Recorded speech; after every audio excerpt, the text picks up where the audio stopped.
Terima kasih Anda masih bersama kami. Bagi Anda yang baru saja bergabung, kami hadirkan kembali 3 berita utama hari ini. Sungai Citaluktuk di Kabupaten Bandung meluap. Ratusan rumah terendam banjir setinggi 2 meter. Hati-hati, penipuan dengan modus tukar uang sedang marak di Kabupaten Bogor. Pelakunya warga negara asing. Rumah produksi obat terlarang di Sumedang digerebek. Polisi tangkap 7 orang serta barang bukti obat terlarang lebih dari 1 juta butir.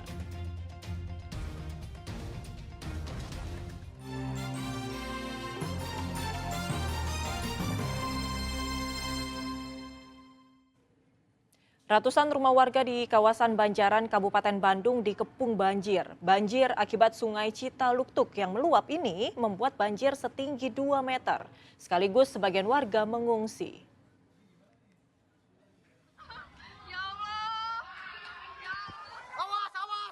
Derasnya air yang meluap dari Sungai Citalungtuk, kawasan Banjaran, Kabupaten Bandung, membuat sebuah roda dagangan milik warga terbawa arus deras. Debit air yang meluap pasca diguyur hujan deras lebih dari 5 jam, membuat aliran sungai meluap masuk ke permukiman warga.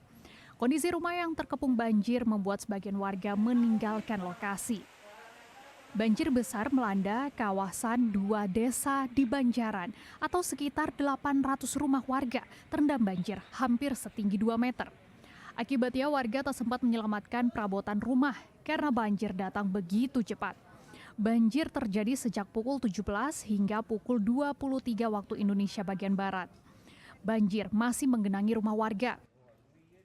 Ini kira-kira dari ini tadi segini ini go. Tadi ini sepusen ini. Ini barang-barang saya udah habis ini. Jadi ada 2 meter tadi Pak ya? Ada. Tapi sempat surut sekarang Pak ya? Iya, surut sekali. Fungsi di sana di Pratama Andi. Saat ini lebih dari 50 kepala keluarga atau lebih 120 jiwa mengungsi ke rumah kerabat atau lokasi aman. Karena memang di lokasi banjir belum ada posko bantuan dari pemerintah daerah. Menurut warga sekitar, banjir kali ini tergolong cukup parah sejak tahun 2015 silam. Curah hujan tinggi dalam beberapa hari terakhir membuat aliran sungai dan beberapa anak sungai tak bisa menampung debit air yang mengalir di wilayah hulu seperti kawasan Pangalengan. Muhammad Abbas melaporkan dari Kabupaten Bandung. Hasil penggerebekan rumah kontrakan di kawasan Trunamanggala, Sumedang yang dijadikan pabrik obat terlarang, polisi menangkap 7 orang berikut jutaan butir pil triheksipenidil serta mesin produksi. Peredaran obat terlarang di Sumedang akhirnya terungkap usai petugas gabungan dari BNN dan Polda Jawa Barat menggerebek rumah kontrakan di Jalan Citimun, Trunamanggala, Cimalaka. Rumah kontrakan yang disulap menjadi pabrik obat terlarang ternyata bisa memproduksi pil triheksipenidil dalam jumlah yang besar. Petugas gabungan menangkap 7 orang tersangka sekaligus menyita lebih dari 1 juta butir pil triheksipenidil. 4 orang merupakan warga Sumedang, sedangkan 3 lainnya merupakan warga Bandung. Pengungkapan pabrik produksi narkoba ini terungkap setelah polisi melakukan penyelidikan selama beberapa bulan. Namun demikian, polisi belum mengungkap jaringan ini. Kita akan join. Untuk sementara jumlah kurang lebih 1 juta butir. Informasi jaringan dari Nantilah kita dalamin dulu. diproduksi di sini atau gimana Pak Dir? Diproduksi di sini atau di luar? Mereka produksinya di sini.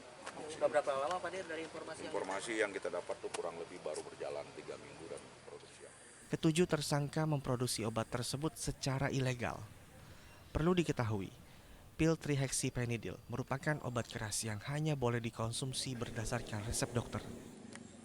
Produksi secara ilegal, dan yang kedua ini kan harus pakai resep dokter, dan ini kalau digunakan dalam jumlah yang banyak itu bisa membuat orang menjadi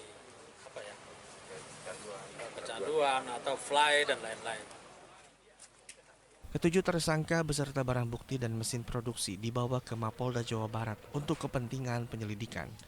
Polisi akan terus melakukan pengembangan kasus karena diduga kelompok ini terlibat dengan jaringan besar. Agun Gunawan melaporkan dari Sumedang. Agar tak terjerat hukum seperti Gunawan Satbor, warga Kampung Babakan Baru, Kabupaten Sukabumi mendapatkan sosialisasi dari kepolisian. Mereka dijelaskan soal resiko yang ditanggung jika terlibat kasus judi online.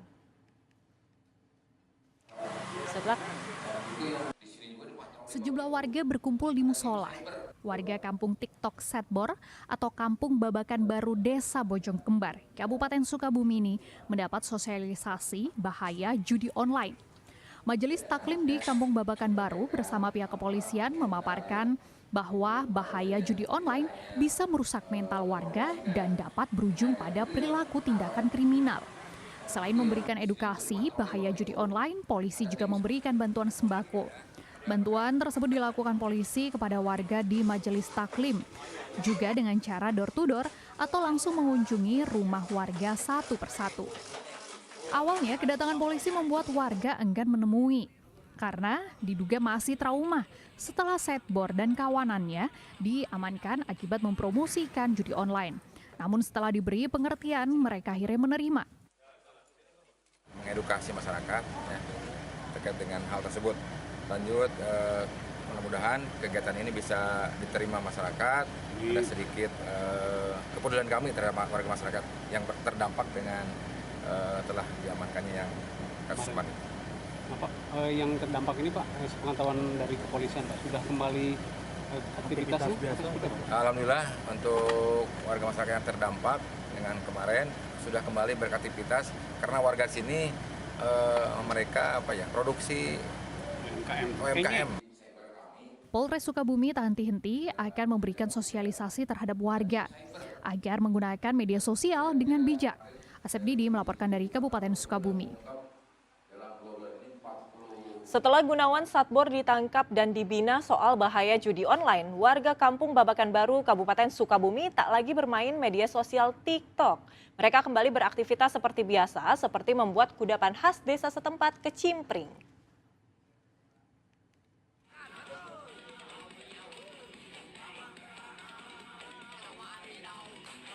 Tren joget Satbor viral di TikTok. Di Kampung Babakan Baru, Desa Bojong Kembar, Kecamatan Cikembar, Kabupaten Sukabumi. Joget itu dilakukan Gunawan bersama warga kampung. Alhasil nama kampung pun juga ikut terkenal. Kemudian Gunawan ditetapkan sebagai tersangka karena menerima iklan judi online. Tren joget Satbor di TikTok ikut berpengaruh pada perekonomian warga. Pasalnya jumlah petani dan pekerja industri rumahan ikut meninggalkan pekerjaan mereka demi tren baru tersebut. Misalkan kejadian ini tentunya saya secara pribadi ya, tapi saya sangat mengapresiasi kepada institusi kepolisian dalam hal ini langsung terhadap warga terdampak tentunya kami ya. Padahal sebelumnya, Kampung Babakan Baru, Desa Bojong Kembar, Kecamatan Cikembar, Kabupaten Sukabumi ini dikenal sebagai pusat produksi cemilan berbahan singkong, yakni enye atau kecimpring. Setiap rumah di kampung itu menjadi pengrajin kecimpring atau enye. Ada yang bikin secara kelompok, ada juga yang bikin sendiri-sendiri. Bahkan singkongnya sendiri dipasok dari luar kampung atau luar kecamatan. Hal itu karena saking banyaknya produksi.